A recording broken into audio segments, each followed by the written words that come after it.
fxy equals to set 5x minus y. So for this question, we're going to change the form a bit into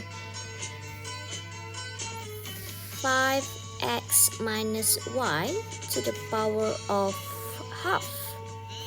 Then we're going to use general power rules for this question because we have a function which has a power. Means it is in the form of fx to the power of n.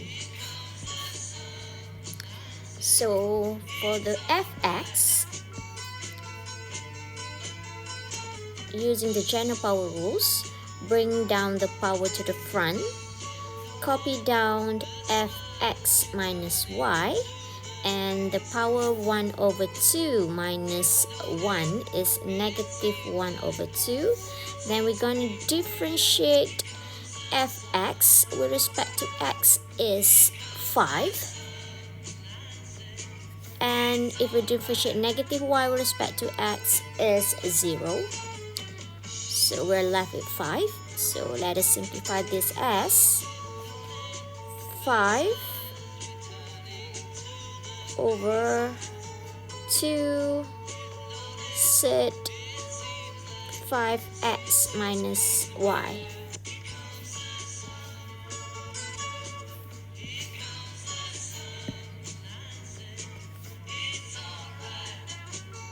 So we're going to do the same thing for f sub y.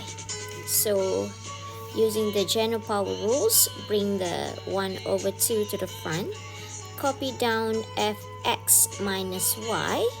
The power 1 over 2 minus 1 is negative 1 over 2. Then differentiate 5x with respect to y is 0 because it is a constant. Differentiate negative y with respect to y is negative 1.